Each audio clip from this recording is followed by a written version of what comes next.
Do you think mom loves you more than us? Of course, I replied. No hesitation. Completely sober, clear minded, I was confident my mom had favorites. My mother doesn't have favorites. She's not well. Have you ever met someone with a sweet, kind parent and they say, "Your mom is the best. I wish you were my mom." And you nod and say thank you like they complimented your new shoes. My mother is not well. We were always late for school.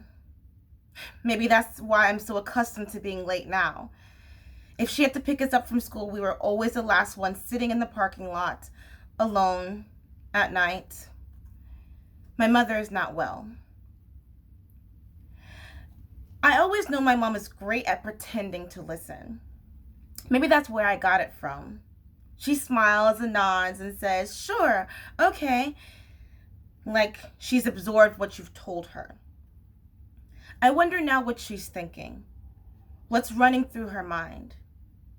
Is her smile genuine, or she's used to being told she should smile? My mother is not well. Once we had a heart to heart, and she said she thinks she's a bad mother. I said no, because everyone is doing the best they can. She's not well because she lost track of her pain by nursing her wounds. My mother's not well because she was not. My mother is not well because she was not allotted the time to recover from her grief. Rather, given pills to numb it because you have kids to raise. So get over it. My mother is not well, and I get angry at her a lot because of it. Why can't you just be normal? Why can't I depend on you? Why don't you understand social cues? Why do you disappear and never answer your phone? Then she'll smile and say, "I'm sorry," and I'll feel like the guilty one. My mother is not well, and I wish there was something I could do to help her. I probably shouldn't have read that out loud. This video was supposed to be, oh God. Okay, sorry, give me a second. Okay. This video was supposed to be about mom shaming.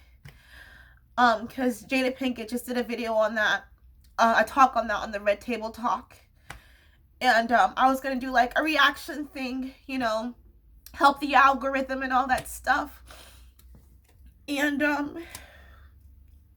don't know, I'm just tired of pandering. I'm tired of everyone assuming that the reason why I'm so sad and I'm so miserable is all about a boy. And it's so much more than a boy. There's so many factors that add up.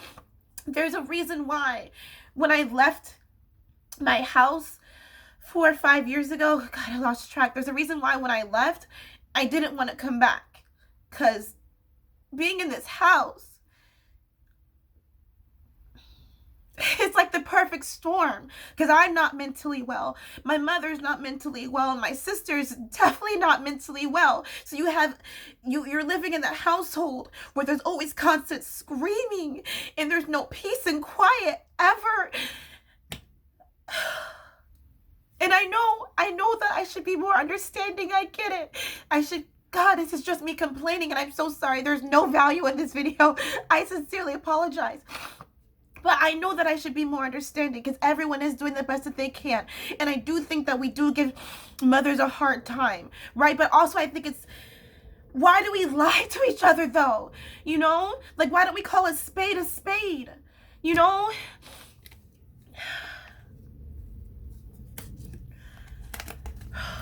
I think denial is very toxic. And it's like everyone's pretending everything's okay, and it's not.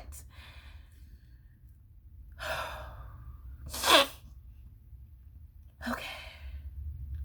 Sorry. I had a friend suggest that these writings that I do, I should turn them into like essays of observations, and I think I'm for sure gonna do that. What else? I do think that in a way parents are superheroes, or they should be. You know, like I also don't think, I don't know why we're also in denial when we think that every parent is doing the best that they can. You know, there are some shitty parents, you know. Like it's okay to say that, you know, but at the end of the day they're human. And once you understand their pain, then you can not take things so personally, you know. With my mother, um I she her life was so great. Not to say that her life is miserable now. I don't know. Maybe, I don't know. She lost her husband, her son got ill, and then her daughter got ill, and then on top of that she's having to raise 2 other kids, and it's like of course, of course she's having a hard time, and I should be more gentle. I should be more patient, but God, sometimes it gets so frustrating trying to communicate with her.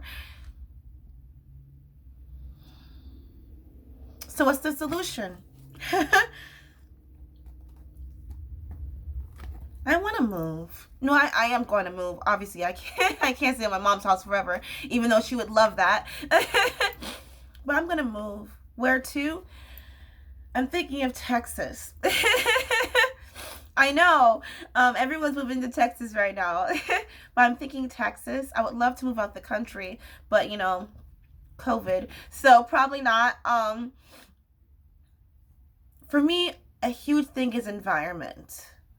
And my mom is great at words of affirmation, but I need to get out this house.